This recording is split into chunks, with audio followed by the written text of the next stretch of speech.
Good afternoon. This is Mike Doyle at the mortgage firm Wellington, Lake Worth, with Tom and Elizabeth, and we are here every Wednesday for the most part. And we just cover different topics, and we'll answer any of your mortgage-related questions. So we tell people if you want to grab lunch, pop in, just send us your questions, and we'll cover whatever you want. We also go ahead and we pick out a topic, and today's topic is mortgage horror stories and how we were able to save them. So it's basically taking denials that have come from other lenders and turning them into approvals with us. And Tom and Elizabeth and I will share some of our, I don't want to say horror stories, our success stories. We'll keep it at that.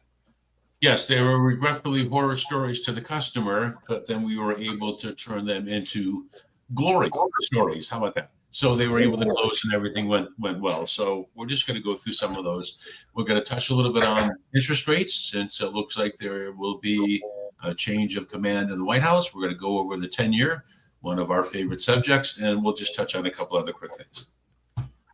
All right. Interest rates.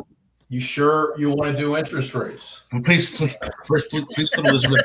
Please put Liz in the middle. All right, let's get Elizabeth over here. There we go. Thank you. All right. I need a little closer, Elizabeth. You need what, my horror stories? I'm a little closer. So. Yeah, no, it's funny because I think we all just go through different situations, as well as I'm sure a lot of realtors that get caught up, and then you just don't want to hear the news that the loan is going south. And we try our best from the very beginning, but we do get presented in certain scenarios that all we could do is look at the overall picture and say, okay, we could turn this around. And I think we've been very fortunate to be able to do that, because we have worked with a lot of real good realtors that can give us that information and help us out. So I think especially when you have a good team put together and you explain what your plan is on turning a loan around, everybody all of a sudden is a little bit happier. So that's what we do for people. All right, let's jump to a few scenarios, okay? And I do say one of the things I want to touch base is people are always like, how are we able to close loans? Like, well, a lot of loans we get fell apart at other places. And it's not that we have so much magic. It's just that between our team, we have like a century of mortgage lending. And we have a lot of tools in front of us. We run stuff Fannie, we run stuff Freddie. We run stuff like we'll call it DU, we'll run an LP, you got FHA, you have VA, we have alternative financing, bank statement loans. And it's really kind of knowing what each one likes. Fannie might like reserves, Freddie might like a good credit score. Somebody wants 30 days of seasoning, the other one wants 60 days of seasoning. So there's just one looks at student loans one way. So they all look at stuff differently. And it's knowing which way, how to package that loan and give it to either Fannie or Freddie or FHA in a way that they want. So a lot of times you can see the stuff comes to us, and it was just from people that were lenders that were maybe newer to the business or didn't have the support around them to help them structure the loans. So let's go through and see some of these horror stories. All right. Now, all right. First one is mine. This is a good one we did was pretty recent. And the customer was, you speak to a customer like, how are your credit? Oh, my credit's great. Everything's good. And in general, when somebody's telling you the credit's good, you're expecting it like at least in the 700s or the high 6s. We pulled a 520 on it. So generally that's not going to happen. So there's something obvious there. So at a 520, we pull out and we're trying to see what the problem is. And by the time we hadn't done the pre-approval on this one, we got a contract on this one. So someone gave us a contract, and that's the first that we saw it. So we pull the 520, and then we dig in to figure out what we can do. We had an authorized user account. It was a young woman, and she had gone on with a family member onto their credit card to help them out. And the family member's credit card was a huge help to them. So their credit was up in the 700s. They were very good. And I don't remember specifically, either the family member passed away or something happened. The family member stopped paying on their credit cards. So that credit card was 120 days late, in delinquency, all kinds of problems. So all we did is we had her remove herself from that credit card as an authorized user. Her credit score jumped 200 points, over 200 points. That is a record in my career of having credit fixed that quickly. So that was great. She ended up with a 720 plus credit score. We were able to get her a great conventional loan. everything was good. So. See, and if somebody hadn't or another lender hadn't gone through some of that, they wouldn't have caught it. And of course, it would have never closed. So it's just, this is some of the reasons why we ask so many questions. All right. Now, we've all dealt with these, but I know, Tom, you had this one here, self-employed, not showing income on tax returns. Give a little background on that. I had a self-employed borrower wanted to do a cash out refinance on their primary resident. They owned a couple of restaurants. And of course, we gathered their tax returns, and after doing some of the calculations on the tax returns, we found that maybe there wasn't enough substantial income on the tax returns to make the transaction work. But again, they do have a couple of restaurants. They have owned them for the past 4 or 5 years. So we turned it into a bank statement loan. I asked them to gather 12 months of bank statements of their restaurants.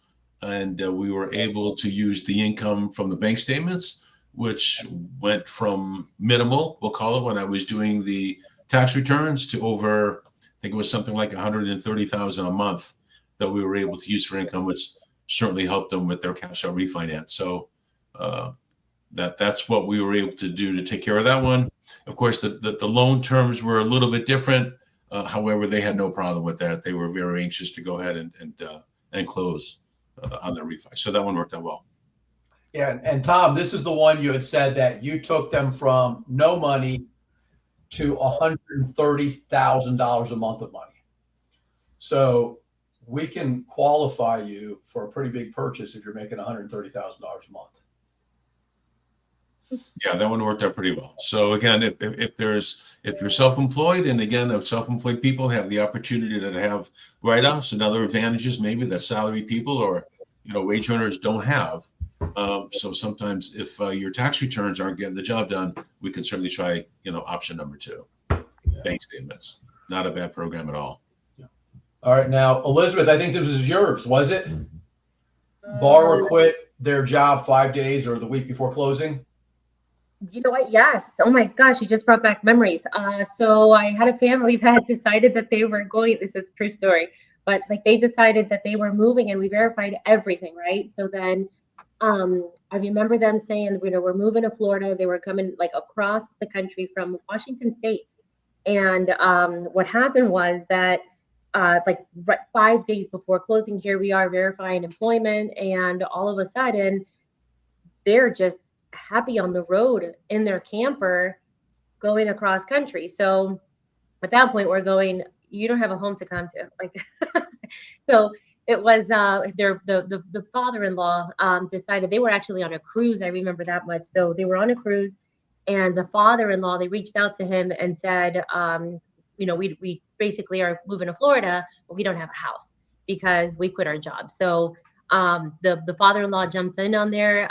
We got the loan back into underwriting, collected every documentation needed, and we were able to close the loan on time, which was pretty crazy. But once we heard that they had quit their job, and we got that verification, I think that everybody's hearts just dropped, and we said, "Oh, this isn't good." But yeah, I remember they were on a cruise to Hawaii, and the dad just jumped on the loan, and again, we were able to close it on time, which was pretty amazing to get that back into underwriting. And again, I mean, whenever you talk to any of us, we're not a one-man band. The team that I had behind me, I mean, remember Carolina was working with me, and it's just feeding that information back and forth on how can we make this happen. And that's our goal. At the end of the day, we close loans. So that was a huge success story. And that just brought back memories, because this was a while back. So yeah. Now, the next one, we've all had this, and it was more back when Hometown Heroes first came out. So they released the money. The money's gone the first thing release is gone in 6 weeks or so. And then they release the fallout. So they trickle the fallout, and they say, okay, Tuesday at 10 a.m., we're going to release another $2 million.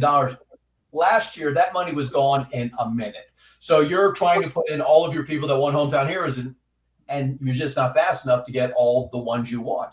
And we'd have 3 people entering at the same time. But, we have people that absolutely are counting on it. So what we're able to do is, particularly for FHA loans, Hometown Heroes is the best down payment assistance program we deal with. But Florida bond will give you $10,000, and on an FHA and VA loan, the interest rate is still a good rate. So you get $10,000 if they're making, I think it's less than $114,000 a year for the household income, they can qualify. So a lot of the hometown heroes that we don't get, if we can roll it into the Florida bond, it's still a good program. Not quite as good as the hometown heroes, but it's nice to be able to have that opportunity when you can and keep the customer happy.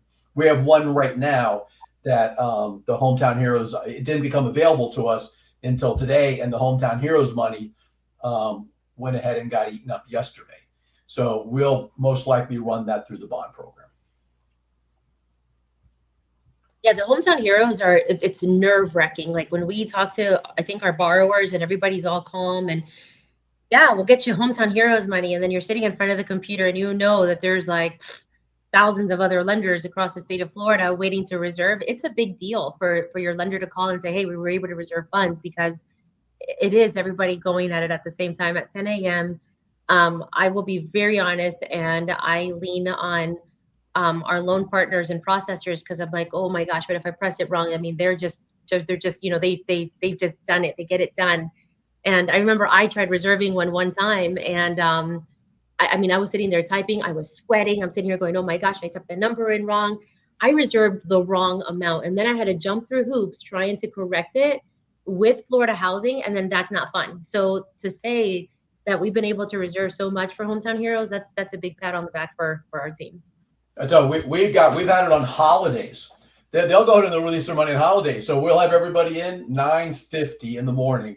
Everybody's in, signing in, and then the second that clock hits 10 o'clock, everybody's putting in their reservations. So we'll go ahead and knock out as many reservations as we can. But yeah, that's always stressful. And then when somebody gets them, we've had once where two got their reservation and one didn't. That's painful. That hurts when you're the one whose reservation didn't quite get in. So we have a pretty streamlined process on it. So we have not submitted for a reservation this year that we have not gotten. So that's a pretty cool thing. So, all right, let's see. We do a lot of this stuff, the builder's mortgage lender. So when you go buy a new construction, most of the builders, you have to use their lender because they're going to give you giant credits, upgrades, and everything else.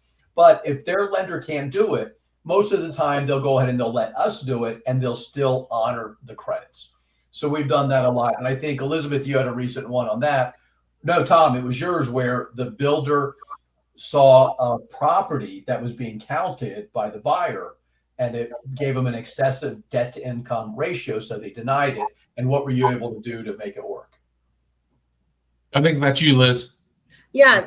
So this was actually a borrower that, the house was already, I mean, when you go into a builder, whether it's the big guys, the DR Hortons and all those, you're signing a contract that you are like 6 months before your house is completely built. So I remember this couple was actually under contract in June, and I remember it being late January because I was up in Lake Mary at our annual conference, and I was just I mean, I had to go to Chili's and grab a beer that night because I'm like, this is the most stressful thing I've ever gone through.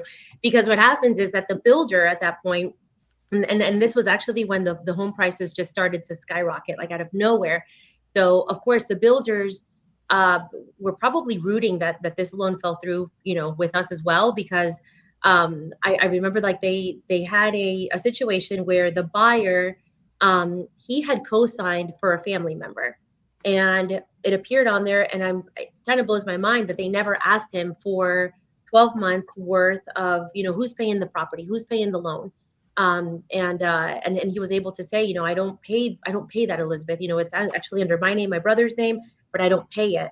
Not once did they question on who was making the payments.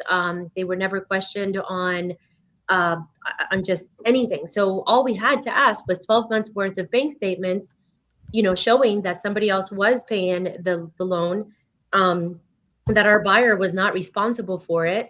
But they did give us like 2 weeks to close. So it was mid-January, and I had until January 31st. And I remember it was like the 28th or the 29th or whatever. And they were just giving me a hard time going, this isn't going to close. There's no way that it's going to close. Our underwriter doesn't see it. We don't see it. Long story short, they ended up closing within 2 weeks. The property was CO'd. So they received their certificate of occupancy, and we were able to close on time, but not were we just able to close on time? The borrower closed and they had about $30,000 in equity because it's when the prices started going up. And of course, at that point, the builder's wanting to just, cancel out on that because they're going to make more money if they just sell it. Those houses sell very easily. It's still a new home.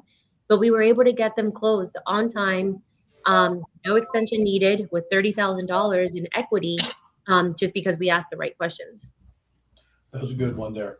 Now, Tom, you had an interesting one that was denied by a previous lender because it was a renovation loan and it was an historical area, and that other company wasn't comfortable with the upgrades and whether it would be approved by the historical board. What did you do to get that? Well, this was actually from a buyer that was going to be doing renovations on a property that was located in a historical area of Delray, I think it was. And so they were kind of limited on, I guess, on what they were able to do with the improvements. They had the blueprints done, everything done as far as the drawing of the property and the improvements. And they went to another lender. And regretfully, the day of closing or the day before closing, that lender decided not to fund their loan because the lender felt that the improvements that the buyer were making on the property was not architecturally in line with the other houses in that neighborhood, in that historical neighborhood. And they felt that it wouldn't go from start to finish. They didn't feel it was going to go ahead and close in funds, so they just denied it altogether. The borrower contacted me. We jumped on it right away. Our construction and perm department deliberately picked up the phone. Well, not only did we get the blueprints, the plans, and everything else that were approved by the city, but picked up the phone and actually called the city just to be sure that they had no problems with the improvements or the way that the house was going to look after the renovations were done. The city, of course, had no problem with it, and they ended up closing and funding. And that was a huge deal because the borrower had a tremendous amount of money on the table that they laid out for blueprints, drawings, plans, architect stuff. I mean, all kinds of things that they had to lay out. So that was a great one to save and a great family to work with. Yeah, that was an interesting one. That was a lot. Those renovation loans, we have a great construction department, really, really good construction department. We've saved this isn't up on our list, but you have builders that are looking to build. And a lot of times the builders will self-finance their building and then they'll sell it to the customers. And we have run into it where the builder was not able to get their self-financing, but if they already have the buyer for the property, for 5% down, the buyer can buy the lot and have it built. So if you've got a $100,000 lot and a $400,000 bill, that's $500,000. So for 5% down plus the closing cost, you can go ahead and buy the lot and have a brand new build. So the builder doesn't have to put any money out. He can go ahead and build in his cost and his profit, and he can go ahead and take draws. So it's a great thing. Some of our construction loans and our renovation loans, we just have a really good construction department. And I want to elaborate on that. We have an amazing construction department. For them to take time out and reach out and, call the city, wait on hold. They didn't respond, call again. I can speak for myself. I've been doing this 30 years, much longer than I anticipated, and have certainly worked with lenders that do not go out of the way when the S might hit the fan and you need some help. And really this from corporate down the line, everybody's there to make it happen. So we've even worked at a couple places together where that just that's not the norm. We say all the time, like back when we were, not to bury any big banks, but boy, when you got a problem with your loan, that's a loneliest that you never feel. There is nobody. So here you're brainstorming. You got the three of us. You got our ops team. You've got our underwriting manager. Everybody is looking. We've got one right now that the house needs a lot of work, and we're in there brainstorming with a lot of people. What can we do? What can be done after closing? What really needs to be done now? How do we document it? And you just have a lot of very intelligent people that are committed to closing loans, helping you solve your problems. And now, like I said, the toughest thing in the banks, and that's probably one of the main things when I tell people why we're able to close loans that the banks can't, and that's it. Well, it's funny you say that because the three of us came from a bank. So I think we've all experienced that, and it's tough. Well, I think the bank also has more, they're more eager to let it go rather than find a way to get it closed. So and you know, with here, that's just not the case. It's more on how to get it closed. Yeah. I would say, like, when somebody puts together a bank, when a bunch of investors say, let's start a bank, they have the bank, they have it laid out, and then somebody says, we got to do mortgages, and they're like, oh, geez. Yes. So mortgages is kind of like a side pain, and you're never doing the mortgage with like XYZ Bank. You're doing it with XYZ Mortgage. So they're always like, let's sort of break that off a little bit to the side and put it on its own in case something goes ugly. So here, what I like with us is that's all we do. We're not chasing down your deposits or your term life insurance policy or your investments or whatever. We only do mortgages. That's it. So it's our primary focus. At the banks, again, it was like, it was a necessary evil of what they did. And keep in mind, banks have a tremendous amount of other or additional ways to make money. They make money on your overdraft. I think, Elizabeth, you might have, being the branch manager for a while, and they make money in so many different ways that whether they were able to make money with mortgages or not, they couldn't care. This is different. The mortgage firm, that's how we keep the doors open. We close loans and mortgages. So that's why if there's something that's got to come up or we all need to brainstorm to get it done, that's what we do. That is so true. I remember looking at the end of month breakdown, and it was, and the for us, it was like sending referrals to the mortgage company, right? So to the mortgage side.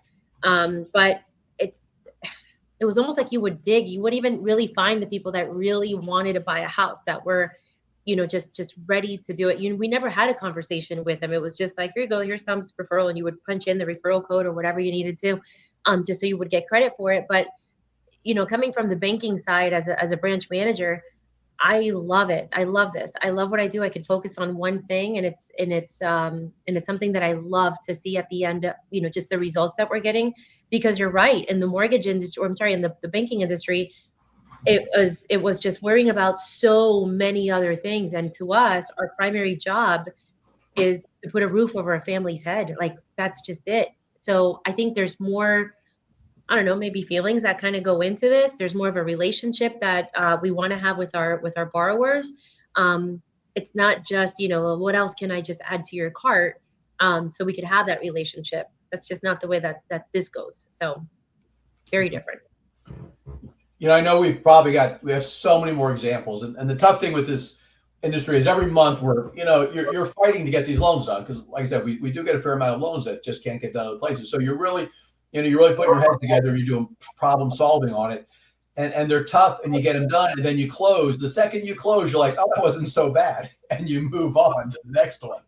So it's just once they close and everybody's happy, you feel good. You sometimes forget some of the pain that you felt beforehand. Yeah. These loans right now, they just don't close on their own. They all need a little something. You have to make sure that you're just laying the stuff out right. You're getting the stuff properly. You're just doing the right things to get these loans to close. But we're happy we can get them closed. I think it's funny how, like, so when we have our monthly meetings, like towards the end of our meetings, Mike always asks us, does anybody have anything good to share, any experiences that that we want to bring up at the end of the month? And including our ops team, we're all like, no, everything was good. We know darn well nothing, like there's not one loan that was perfectly fine the whole entire month. But then you're right, at the end of the month, we're all going, no, everything was great. Congrats, guys. Like, yeah, we're on the phone constantly. Like, what's up with this? What's up? We're going through this. And you're right, at the end of the month, exactly. That's fun. Yeah, everything was good. Any lessons to share? No. Every smooth sailing. All smooth sailing. But yeah, we can go through every single one and dissect it for at least a half hour as far as we like, I bet you, like, as you're telling your stories, because I know it happened, I know where I was sitting, like what I was wearing, like everything. We should do a thing, and we'll leave the names and numbers and everybody out of the picture, but talk about some of our experiences a little bit behind the curtain. That'd be funny. Yeah. I say too, it's funny because I think Tom and I was spoken, like, there's a fair amount of nights where you're sitting up in bed at 3 a.m. thinking through some of your stuff, trying to figure out how to solve it. But then again, after it closes, you're like, oh, that wasn't so bad, But no, there's definitely a lot of stress behind this, but I think that, like Mike mentioned earlier, our team gets together and we just problem solve. Like, if something comes up, and of course, like, if I wish all of our loans were smooth and and from beginning to end, but things do come up.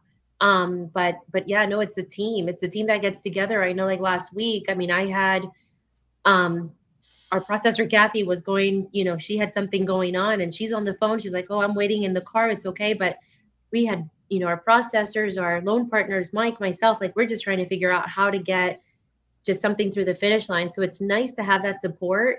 I know when we were at the bank after 5 o'clock, I mean, good luck. You're on your own. Yeah, and even on the market, because you were at the branch level for a lot longer time. Mike and I were at the mortgage level, so you at least had until 5 o'clock. You can go dark at the mortgage level anytime there was something that hit the fan. It could be 10 a.m. and you got bad news. Everybody disperses like the place closed. All of a sudden, everybody's got to go to lunch at 10 a.m. because nobody wants to solve your problem, including management. So there we go. I was always there till 7. I'm so dedicated. All my years, I bet you I spoke to an underwriter twice in years of working at the banks. And it'd be amazing. You're talking to a customer, well, let me get hold of my processor on that one. It'll be on a Tuesday. By Thursday, you still haven't gotten an email response, a phone response, a return phone call, nothing. And there's just no looking good from that. And I will say one thing. I have learned so much from both of you, because I know that my last job was as a branch manager, but I will tell you that coming to the mortgage firm was it was refreshing, because I remember having, loan officers, and I know you guys are going to know what I'm talking about, but I would have loan officers walk into my office and it was, yeah, no, we can't do that loan. Like, it was just like, no questions asked. Like, it was, nope, can't do it. And there was never an intent to try to help them. And, with Mike and Tom, it's always been, well, do they have this? And Mike just goes over the ice. And do they have, income? Do they have credit? Do we have savings? How are we going to make this happen? And that's what we talk about. But at the bank, it was more of, sorry, can't do it, next. And that's just not what you get here at the mortgage firm. And I'm telling you, I get a lot of my information. I mean, I call Tom. He's probably tired of picking up my calls. I'm like, "Tom, I have a question." Yeah. And I love his answers. And then of course, Mike too. So you guys, absolutely. We all came back from the banking side, and it's just very different to be here. Yeah, I don't care how good you are. If you've got 95% of the answers, that 5% can wreck your day, wreck your career, wreck your month, because the 5% that you just are banging your head on the wall, between the three of us, we've got pretty much it all covered. But when you're calling, I'm calling Elizabeth or I'm calling Tom, you're able to figure it out. And if we're still stumped, we reach out, we go up to ops managers, underwriting managers, and Kathy Anderson, our processor, Carolina, Deanna, all brilliant. So it's a great environment to be working, where you have people always with that same dedication of, we're going to close this loan. So anyways, well, that went through 30 minutes. We could probably do 2 hours of horror stories. And Tom, I know, wants to keep doing horror stories. He wants to start calling people out on horror stories. Well, I do want to start naming names. So let's get down to it. I want to name names. But before we do that, let's pull up the 10-year real quick and end on a reality note. I haven't even looked today. Yeah, because I did. I looked when it was good, and then Tom corrected me and told me I need to look again. Yeah, I just didn't need that kind of negativity in my life right now, so I was decided not to look. It just seems that it's hanging in there. Oh gosh. All right, and again, what does this mean? Does it mean anything? I mean, it means, this is what it means. This is the part, like what does it mean in relation to anything else? And the tough part was that, when we were looking back in September, not too long ago, you're at 3.6 and now you're at 4.4. So your interest rates are close to 1 percentage point higher. For the most part, you're 0.75 to 1% higher. So when we were starting to just scrape into the, 6, maybe a 5.99, 5.875 paying something, now your credit's down a little bit. Now you're in the 7s, I mean, I priced one right now as a 6.875 with no points, but a decent amount down and good credit scores. So you start dropping down and you're easily into the 7s, paying a point if you don't have it all. Now, again, I tell people it's not such a big deal, because it doesn't matter if you're a half point here or a half point there. You're refinancing in the next 2 years, no crystal ball. All right. But, our industries are prepared, or projecting that the rates will trend down for a while. So, all right. Anything else you want me? You want me to call up crime rates or something else, Tom? What other positive things? Let's look. How many puppies get euthanized a month and see? We'll start there. I know, we're at it. There we go. Look, I just wanted to bring that up because I know a lot of the news. I listen to CNBC a lot. They talk about cutting rates and things like that. But I just want to point out our economy is still pretty strong. And, even we were anticipating, again, you can ask 5 economists their opinion. You're going to get 6 different answers. So the reality, I think, is that interest rates are still holding strong. Economy is still good. So, that's just kind of where we're at. Yeah, and Tom, I don't know if you had that, but if I remember correctly, this was where the first cut was. So we had like an immediate little improvement. So the first Fed cut, everybody's like, "Oh, great, Fed's cut rates are down," like a 1-day improvement, and then they just started coming up. No. And then we went ahead and we had the election had a quick little jump, and then the last Fed cut had a little tiny drop, and then they're back up again. But it's not really the Fed cut isn't so much it's the projection on what it's doing with inflation and other factors. So there's so many more factors. The Fed just can't keep cutting the rates and dropping the 30-year fixed rate. So it just doesn't work that way. So there's a lot of things going on, and we have a lot of moving parts right now. Mm-hmm. Now, the goal is that as we start stretching it out over the next 6 months, hopefully we'll start seeing some more positives. But again, we do always say to people, there is a cost. Like, you're trying to save a couple $1,000s on this, and you might be costing yourself several $1,000s on your house. So, if you're buying long-term, find the house where you want to raise your family and everything else where you want to be long-term, because you're going to be refinancing out of that anyways. And the other thing is also, if you find a property, I know we're out of time, but if you find a property that you like and you're able to do it. Of course, everybody's willing to do it, but if you're able to do it, like Mike said, you're going to refinance out of it. But I will tell you that as soon as the interest rates start coming down, you're not going to have 5 offers on the table or 3 offers on the table for the property. You and everybody else is waiting for those interest rates to come down. So then you're going to start seeing 10 to 15 offers on the table, which is exactly what happened in 2021 or so. That you saw people like overbidding on prices just because they found a house that they love.